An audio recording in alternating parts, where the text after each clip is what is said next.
Welcome back, everybody, to That Range Life, a show sometimes about skateboarding, sometimes about golf, sometimes about who knows what. But you're here with us. I'm Bill Bush at DriveRangeHeroes.com, at Range Heroes, and all of your favorite social media platforms. That over there is my dear friend, Chris McEwen, at Chris McEwen on the platforms. Thanks for joining us, guys. All right. First and foremost, thank you for joining us again this week. Right out of the gate, we always tell you, go down below, hit subscribe, hit the bell so you get notified every time, golf season starting. You want to get notified because here we go, man. Videos are coming. Degrees today. I made some like actual hitting golf club content. Really to get my feet wet, really to see how the rust looks. What'd you hit? You know what happened? What'd you hit? Just thrift gear. Yeah, well, it's one of them. One of the pieces, Chris, that we're working on. See how it goes. Please just. I don't think I said anything too bad, but if I did, edit it out. We went to the Chicago Golf Show this weekend. It's true, yeah. My favorite golf flea market / garage sale. People watching event. We didn't do enough. I don't know what you captured because we split up at times, but I didn't capture enough people watching in mine. It's true. We did get spoiler alert. We did get like a 6-year-old boy vomiting onto the floor. I felt so bad for him. And my wife's like, poor kid. Did you stay away from it? There's neurovascular. I'm like, no, I went over and I rolled around in it. Yeah. As much as I could. I have some in my pocket. Yeah. And I'm like having a 6-year-old son and one who throws, I think I told the story on here a couple of weeks ago where he threw up all over the back of my parents' car coming home from my daughter's. Yeah. So I felt for the kid and my first reaction was like, gross. It's like, oh man, I'm almost like, do you need my help, Dad? I've been here and poor kid, anything I can do. Sucks, man. Instead, I just took my lav mic and went like this a few times and we just left. Yeah, there's more people. Let's put it this way. First time back in 3 years for the Chicago Golf Show. Yeah, it's a favorite of ours. I think the garage sailing and flea marketing aspect of it that I love was not as good as usual, which is fine. But I think we have some good plans going into how we're going to provide content and really do some good stuff next year. I'm very excited for next year's show. It's the same. And as you know, I had to go to the south suburbs go to a wake. And on the way there, I was reminded, and I forgot about this, but the Tinley Park Golf Show that takes place in the beginning of February. And I said, well, now that we have this plan, we obviously have to go to both of them next year. Right. So that's in the plans. Yeah, I think I can't remember. I think it was Rob from Chicago Golf Tour was saying that the Tinley Park Golf Show is a something. I think he just put it that way. I think I called it. It's not Rob and Tom. It's just Rob. The one I know. Yeah, is Rob. Yeah, that's the one we saw. Yeah. Rob, I want to apologize. I wasn't thinking clearly. I called you Tom in my TikTok video, and I don't know why. Don't know, like as Chris was just saying that, I go, I didn't call him that in my video, and I had no reason to call him. Apologies, but the video is for you nonetheless on TikTok with some news. So you said you like the thrift golf stuff. There you go. It's a good find. Yeah. So what arrived? You know what arrived at my house today as a sign of the golf season beginning? Oh, your 700 golf balls, golf tees. Oh, golf tees. I'm waiting for the new season of golf balls to arrive from our sponsor, from our partner. This is me tapping on the post-it note of follow-up items post PGA show. It's been hectic. I haven't gotten to them yet. Speaking of our official partners, Bridgestone. Yeah.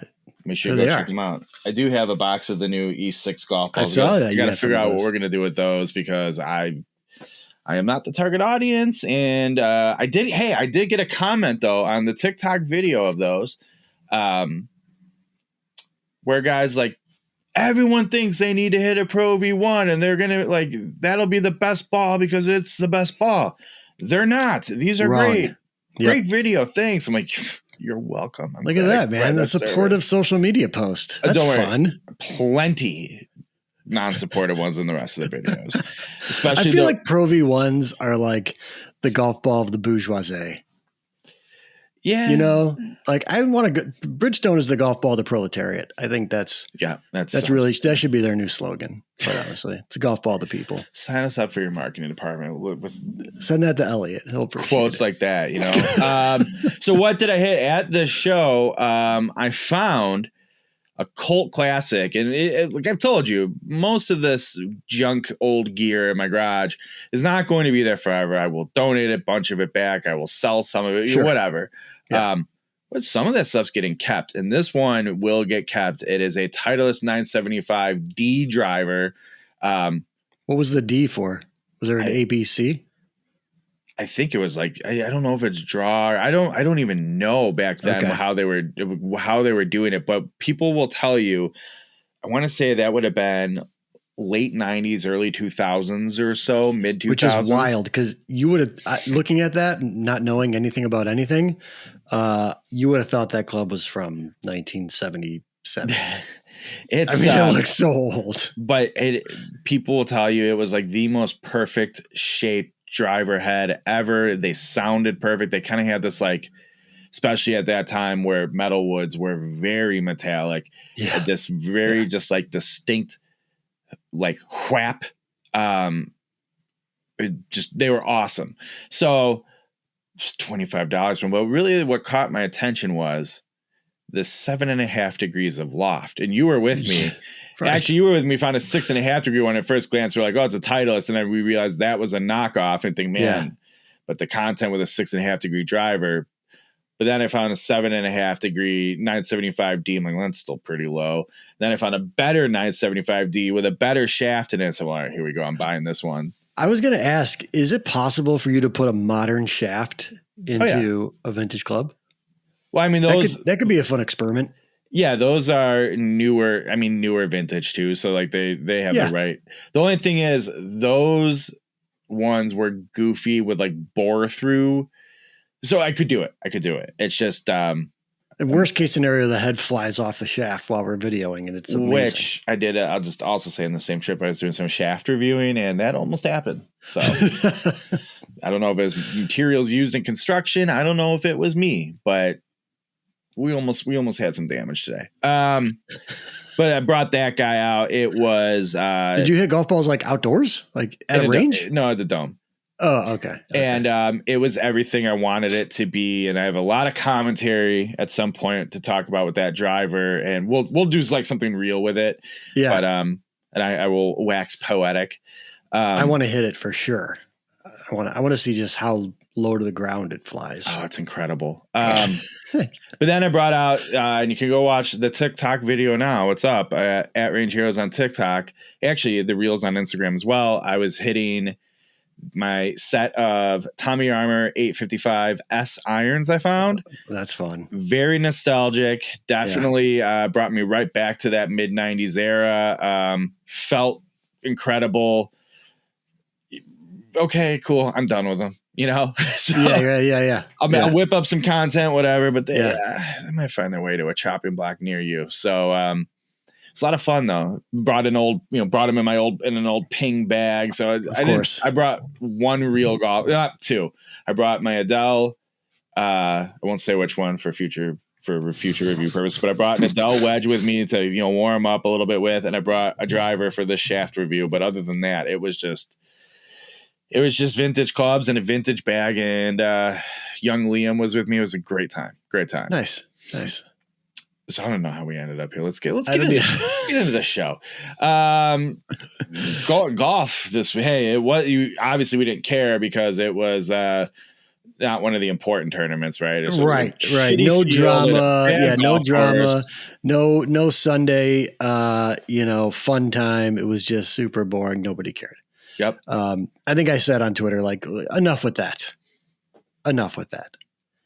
Like, if Chris says enough with that, life lesson: moratorium on complaining about the non-elevated tournaments for a while.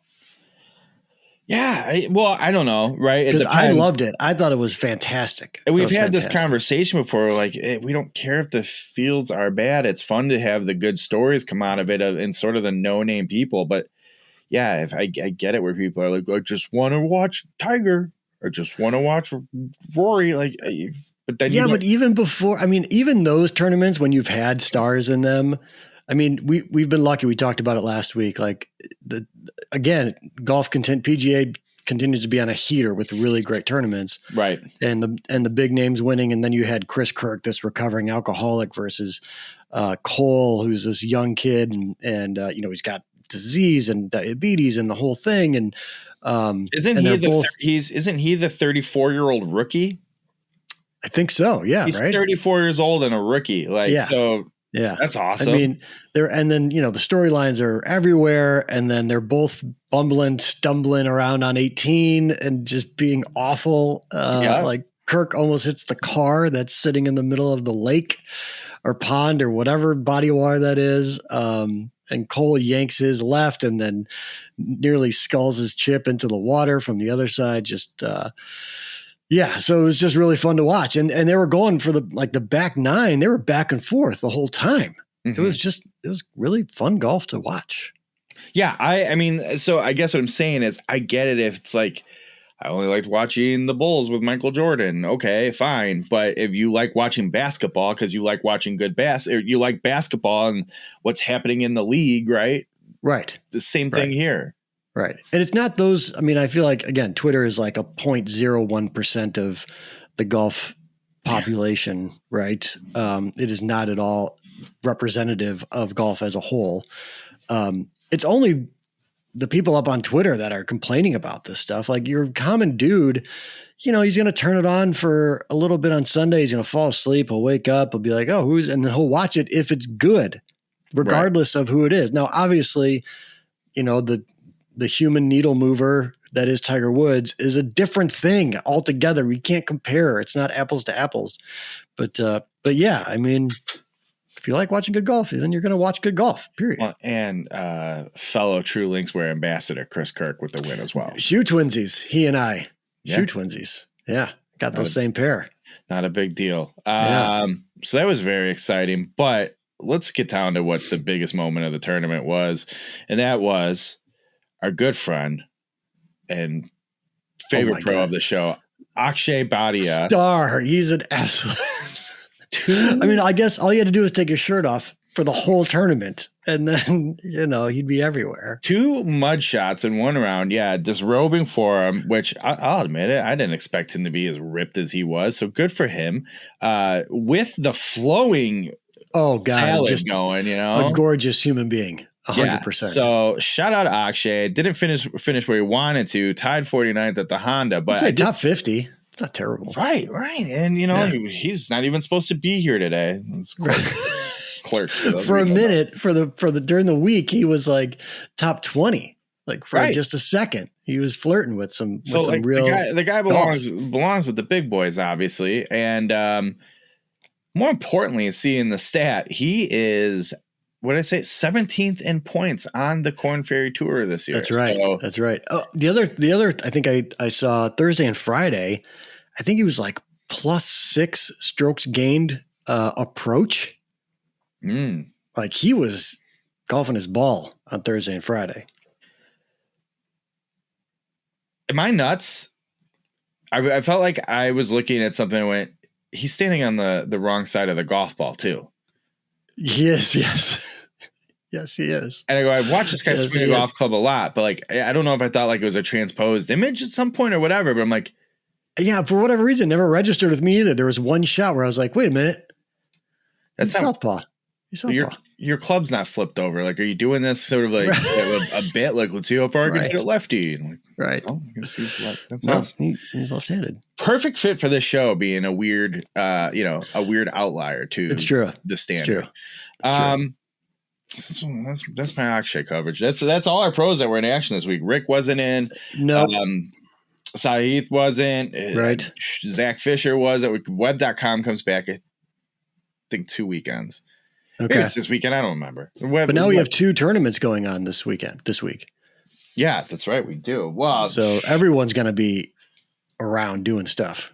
I mean, if you even care about the second tournament, I care. So it's Puerto Rico and what's the What do you mean? It's the Arnold Palmer Invitational. Yeah, as to say, it's Bay Hill, right? Bay Hill. Yeah. So the Stars will be back, everybody.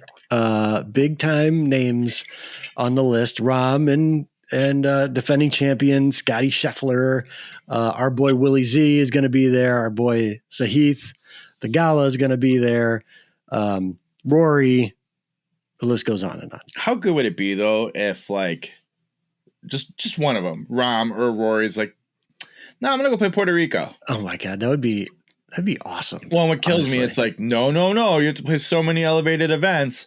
It would be a better benefit to the PGA Tour for one or two of those guys to go to that field. It's kind of what they did with the Scottish Open, right? Like the Scottish Open used to be kind of an off-week thing, and then sure enough, Rory became the host or whatever, and then guys just started using it as a warm-up for the Open. Right. And it became an awesome tournament. Yeah. Oh, Arnold. Well, I guess he doesn't have much to say about it right these days. But could you imagine if they just like shunned the Arnold Palmer Invitational? Like, no, man, we're going to Puerto Rico. Well, especially, especially we've talked on the show like before about all the people. Oh no, they didn't go and say to Mr. Palmer himself he wasn't going to be at the tournament because everybody was forever indebted to him. Right. Interestingly, I ended up in a YouTube rabbit hole. Speaking of Mr. Palmer and Bay Hill, that ended with you in a rabbit hole on YouTube. I don't believe it. I am watching a actual current series right now too. Though I'm watching Outer Banks. It's back. I saw that's back. It's back Wednesday. Oh yeah, Mandalorian. Yeah. I'm very excited about that. Hell yeah! The more Pedro Pascal, the better in my life. That's what I'm saying. What if he would call him Mr. Palmer or Arnold? Anyway, so it was with Jason Day, and I guess Jason Day was the last person to win at Bay Hill with Arnold Palmer there, and having the drink with him. And he was talking about how he had like, you go have the drink with him at his unit at Bay Hill, and he's like, what would you like to drink? And he's like, whatever you're having, and basically pours him like a water glass of Kettle One. Good and just Lord. how great it was, but they like were showing pictures of Jason Day and Arnold Palmer at that win, and I have a signed picture from Arnold Palmer from the glory. It's like, when he was like baling hay, driving the tractor, at, right, that era. A sign up here on my wall, and you forget, like, God, that guy was like a ghost at the end there. Right. Yeah, I was gonna say. If you go back, you want to go down a rabbit hole on YouTube or wherever, if you can find it. Arnold Palmer was no joke back in the day, man. Like, and Arnie's Army wasn't just like a bunch of dudes. Okay, there were some other people involved, getting on private jets and flying around the country with old Arnie. He was a dude.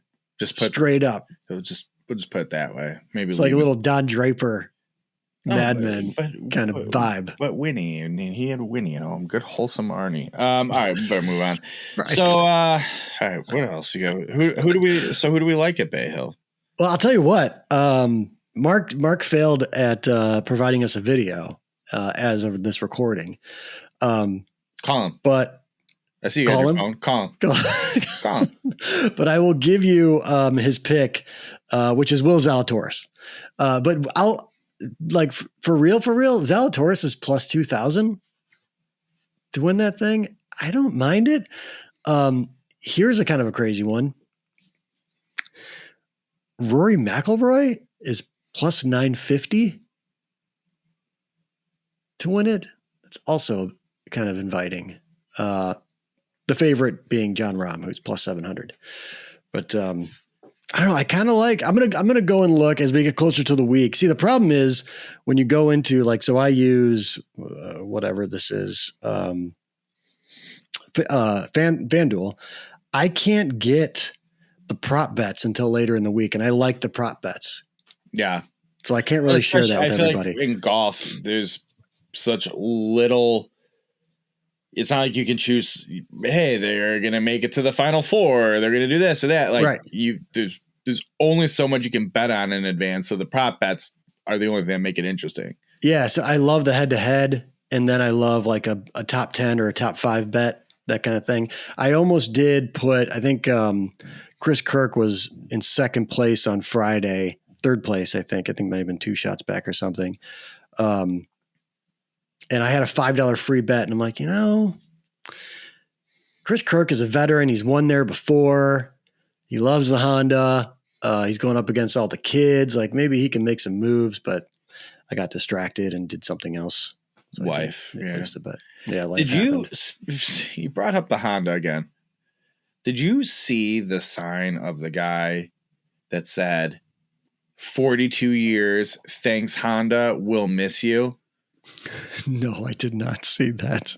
Some club. That's amazing. Like, that's amazing. I don't even know what to say. I don't even know what to say to even have like to jib jab about on our podcast. Right. I don't know what do you? Is that like a Honda employee or something that did that? Did they make that sign and say, "Take this here and do this"? Yeah, like hey, that can't be a serious person. That did that. People are upset. We're leaving, and we want to make sure that everybody else knows it. And I couldn't care less. Could not care less who the title sponsors are. I get why they exist, of course, big time, and not beyond just like, because let's be honest, and how much of it is so. And I think I've used Workday as an example on the show numerous times. It's not so you go, I'm going to bring Workday into my business. It's so when your HR department comes to Mr. CEO or CFO and says, well, yeah, this Workday thing. They're like, I saw that on Matt Fitzpatrick's hat. Right. Or the title sponsor of this golf tournament. Which reminds me, we're going to have to bring back after next week not next week. Yeah, I guess next week is the Players. And we've got a bit. I already have a bit ready for that. But maybe after that, we bring back which one is real. It's a lot of pressure for me. Because that was a lot of fun. Yeah. Right. One last Honda bit. I don't know if you saw this.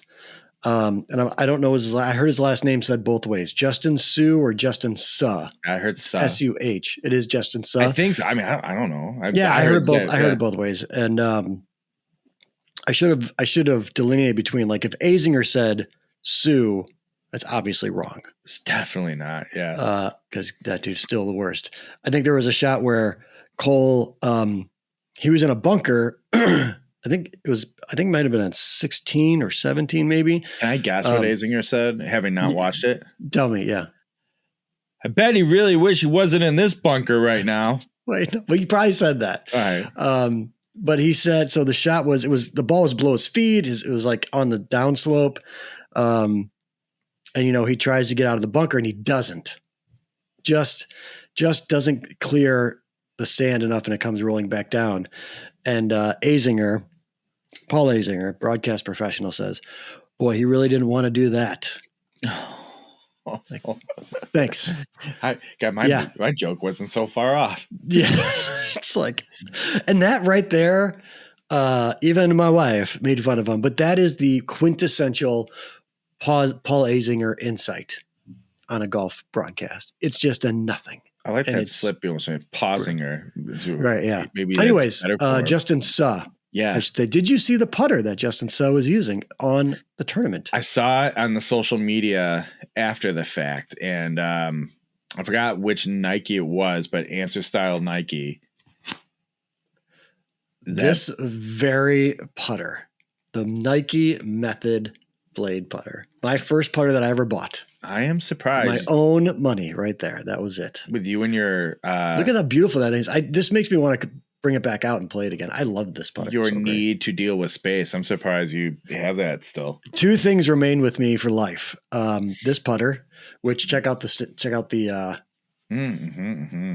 shaft on it.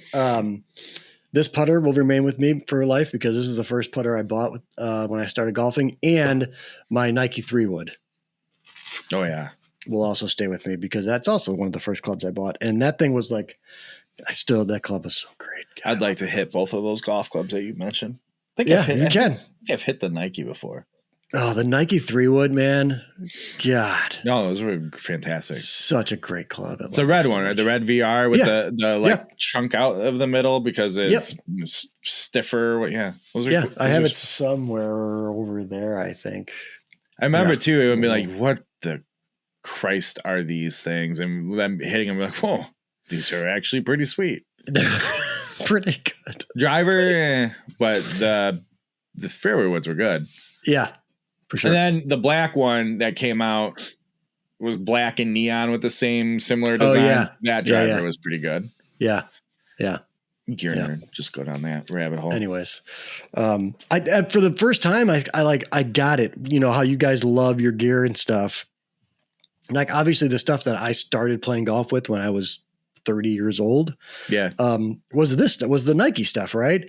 And obviously nobody's playing that stuff anymore. You can't find it. Like I even said at the show, like if you find any of the old Nike irons, let me know because I'd love to have them.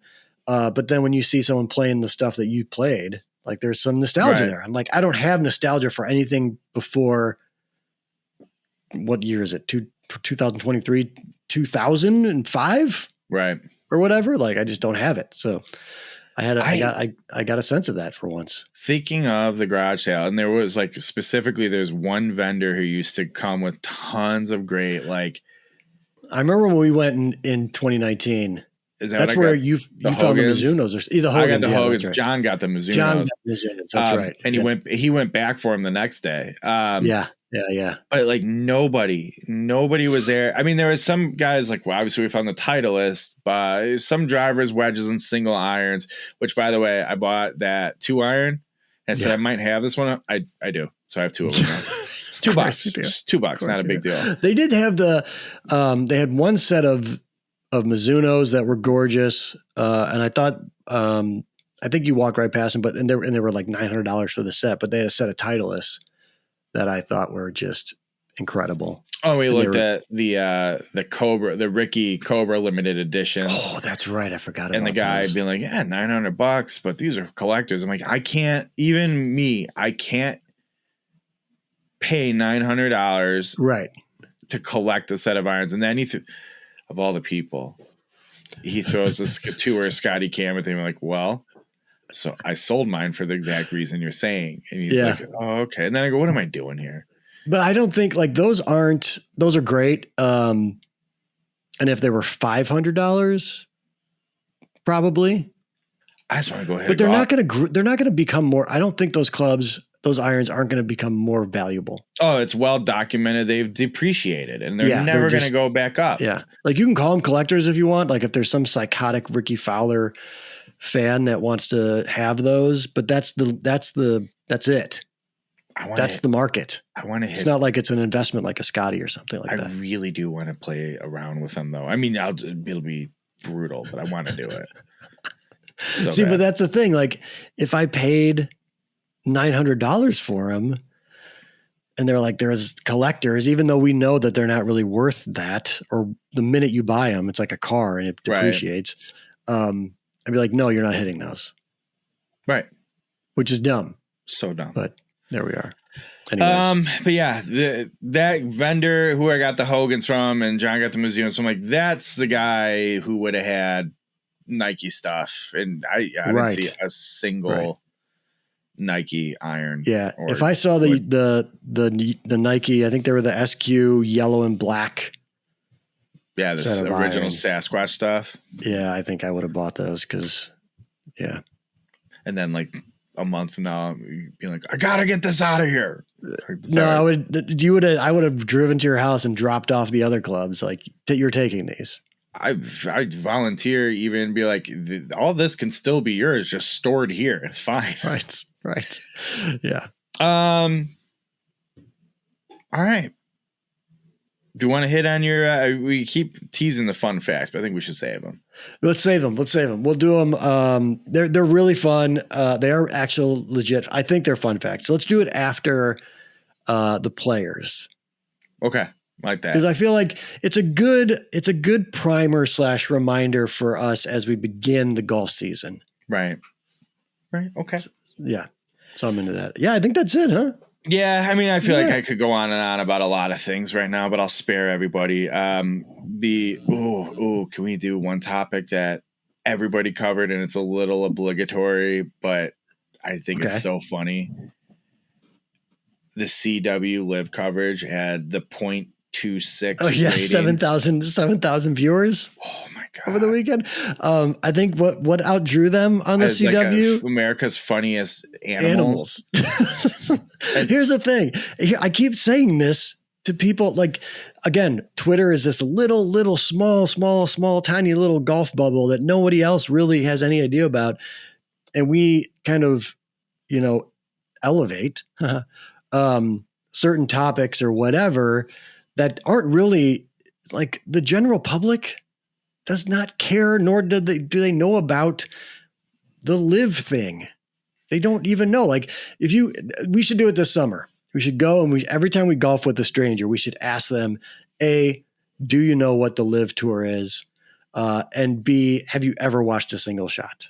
I think C, do you care? Because I don't feel like I just don't feel like people aren't going to seek out those people to watch. They're just not. No. Well, and I think you'd go, what do you mean Dustin Johnson's not on the PGA Tour anymore? Right. Well, right. People won't know. And if he plays in the Masters, they still won't know.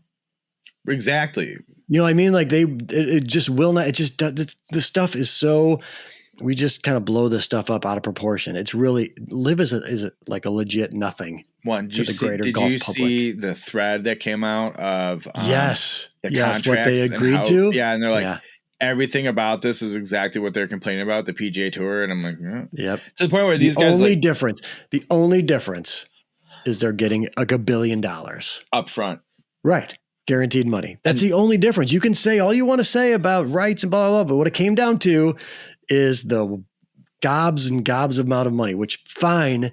I don't care. Just say that. Hey, do you know what is good though? I think in live where live like flat out beat out the PGA Tour and it's kind of embarrassing. Caddy treatment, how the caddies get treated.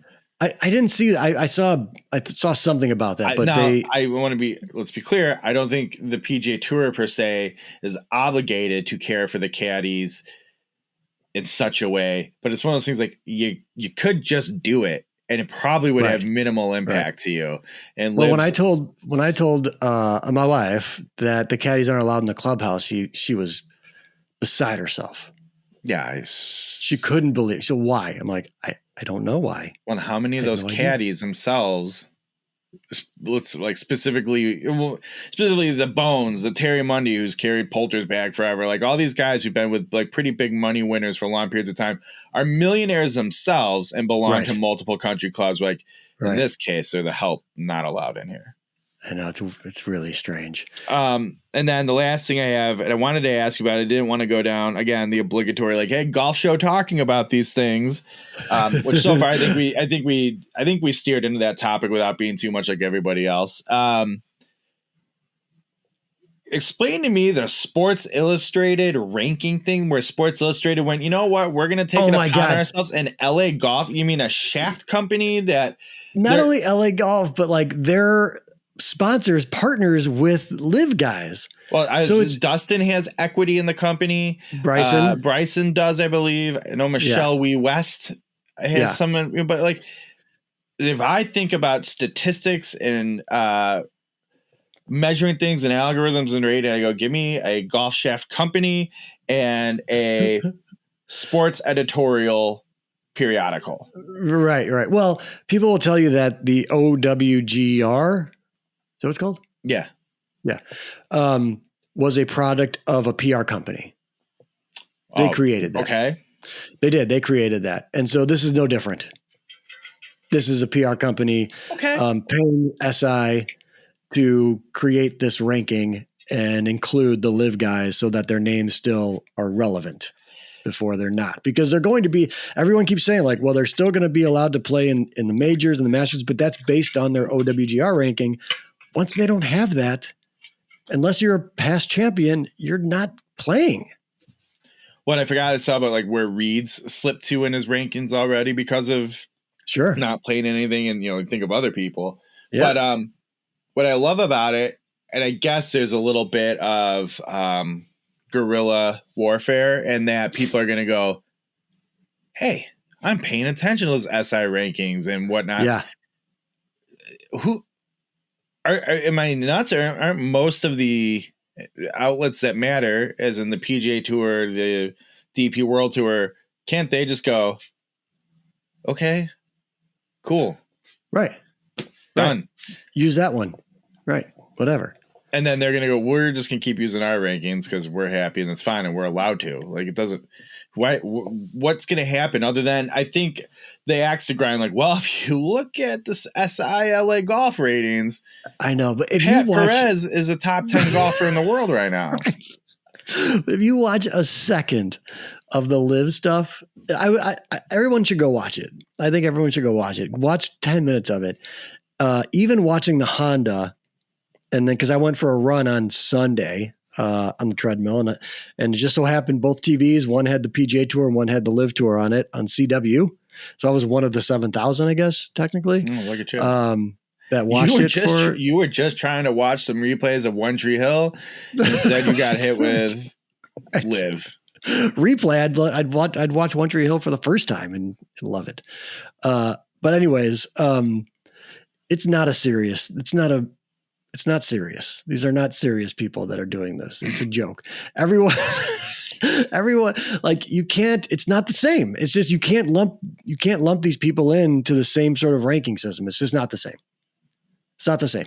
You don't have the same sort of drama, dynamic, effort. These guys are all 3, 5, 7 over, after 2 rounds, and they're mailing it in. And they don't care, and you can tell. There you go. Like, it's just not the same. I'm sorry, everybody. Just find out what. Side note: LA Golf. They're talking about how the, like, founder and innovator, blah blah blah. LA Golf. I'm like, correct me if I'm wrong, gear nerds. LA Golf bought Matrix Golf Shafts. Correct. And yeah, even I know that. I remember that back in the day. Found, like, that's an awfully big springboard to say you're an innovator in the industry, and like you've introduced a whole level of innovation the world has never been seen. It's the whole thing is just shady. Yeah. In general. That's all I'll say about it. Just super shady. Although the new thing too is, like, everyone comes up with their own rankings. Like, I think the Fried Egg came up with their own rankings. SI's doing their own rankings. Yeah, I think our if we're going to do our rankings, we develop our own set of criteria. I am excited for the possibilities of this being an off-season project for us. Yeah. Yeah. Oh, I'm already getting it. I don't even want to make jokes about the ideas I have because I don't want to give them away to other people. I guess. Watch out for the That Range Life rankings. All right. Hey, one last thing. I'm not going to give any details. Sneak peek, though. Chris and I are officially accepting a new ambassadorship role. So it's true. Get really excited for that announcement coming soon. And God damn it, you better support us. You better support us when it hits. Yeah, we'll explain more hopefully next week. Fingers crossed. It's really good timing too. We actually have quite a few. We got stuff. Got stuff going on. Look, man, we had tornado sirens going off today, and that means spring is here. I'm dying to get some before work 9-hole rounds in and just start with the mayhem and hijinks. That's all I can say. You, me, Frank, some cameras. Very exciting. Can't friggin' wait. Yeah. That's Chris McEwen at Chris McEwen on all the social media platforms. I'm Bill Bush at DriveRangeHeroes.com at Range Heroes. We didn't do plugs today, so just go over to the channel, watch stuff, page, read stuff, do all the things. We really appreciate it. Don't forget to tell a friend, and hey, we'll see you next week.